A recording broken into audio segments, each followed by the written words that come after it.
চলুন বন্ধুরা, একটা ছানার মালপোয়া বানিয়ে ফেলি। শীত এসে গেছে, কম বেশি সবাই, কম বেশি না, শীতকালে তো পিঠে পায়েস, এটা তো একদম। গরমকালে এত পিঠে খাওয়ার কারোর ইচ্ছে হয় না।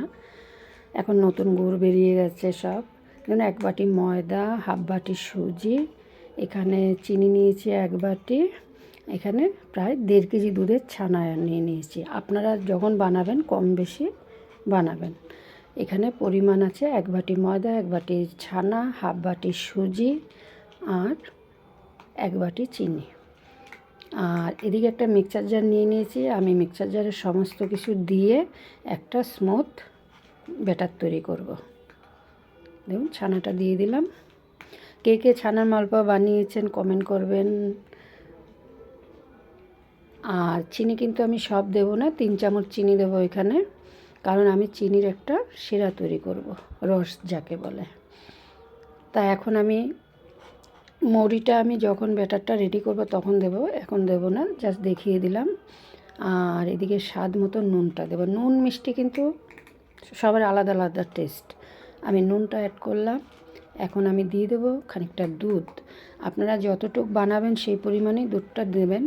আর মালপোয়া ব্যাটারটা কিন্তু একটু ঘন হয়, আর পাটিসাপটার ব্যাটারটা একটু পাতলা হয়। দেখুন একদম হয়ে গেছে রেডি। এখন আমি একটা বোলের মধ্যে ঢেলে নেব, জাস্ট আপনাদের একটু দেখিয়ে দিলাম। তা প্রথম থেকে ভিডিওটা দেখবেন, স্কিপ করবেন না।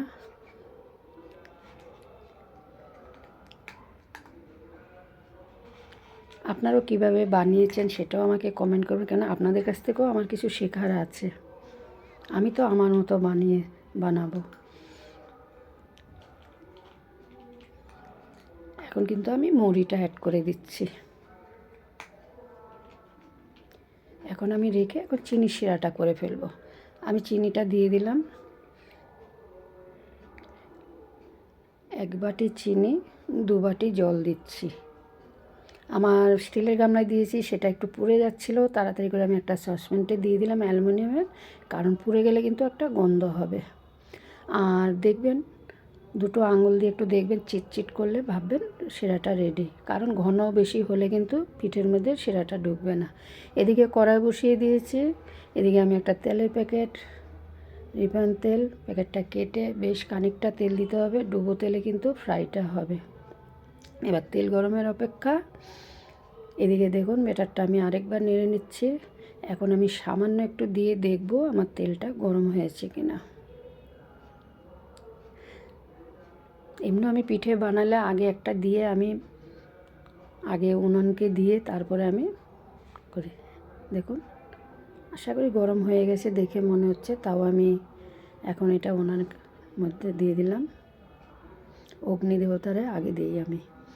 যাই হোক, আমি প্রথম পিঠে দিয়ে দিলাম, দেখি কি হয়। দেখুন একদম ফুলে উঠেছে। সবসময় মালপোয়াটা মানে পিঠেটা দিয়ে একটু তেলটা উপরে দেবেন, দেখবেন একদম লুচির মতো ফুলকো হয়ে যাবে। আমার বাড়িতে তো সবাই ভালোবাসে, আর আশা করি আপনাদেরও ভালো লাগবে। এবার আমি আরেকটা পিঠে দিয়ে দিচ্ছি।